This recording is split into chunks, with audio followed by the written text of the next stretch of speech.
New Orleans. We have to save New Orleans.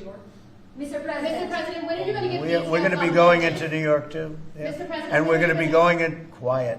You're really obnoxious. I'm not obnoxious, but I'm trying to ask you, what about your plans You are for really Memphis? obnoxious. I'm not obnoxious, but I Okay. am asking, what are your Okay. plans for Memphis? Many people I'm not going to talk to you until I call on you. What are your plans So, for Memphis? who Mr. else? Yeah, President? go ahead. Yeah, I just want to sell this free speech question, because you said that you restored free speech in America. Yeah. Is that free speech including for people who are harshly critical of you, for your political opponents, for people who say things you don't I've like, become who immune treat to you it. unfairly?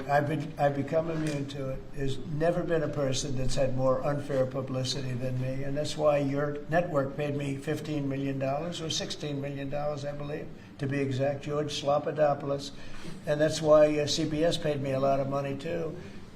And that's why I sued the New York Times 2 days ago for a lot of money. Because I'm winning. I mean, I'm winning the cases, and the reason I'm winning is because you're guilty, John. You're guilty. ABC is a terrible network, a very unfair network, and you should be ashamed of yourself. NBC is equally bad. I don't know who's worse. I think they're equally bad. And, you know, for you to stand there and act so innocent and ask me a question like that. But look, you paid a big price because you were dishonest, John.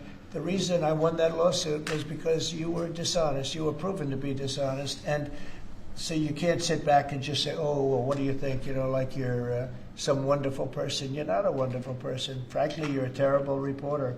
You know it, and so do I. Okay, here's what we're going to do. Here's what we're going to do. We're going to talk about something that's going to reduce our taxes greatly.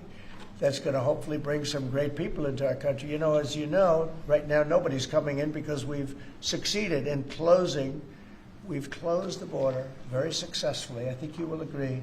We had nobody come in for the last few months. I mean, it was actually said zero. Even I can't believe zero, but the numbers are put out by very impartial people or people that have a tendency to be on the left. And they actually said for the last 3 months, nobody came in. We have a very strong border. It's a closed border. People are coming into our country, but they're coming in legally. It's a beautiful thing to watch. But we are doing something where rather than coming into the border, 25 million people came into our country during Biden. One of the saddest things.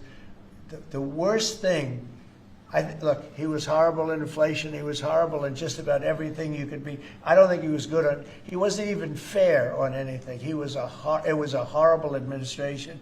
He was the worst president in the history of our country, and we have to mop it up.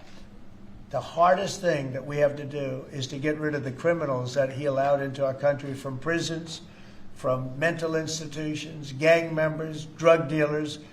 And we're getting them out, and we're getting them out fast, and we're making America safe again. Great again, but we're making America safe again.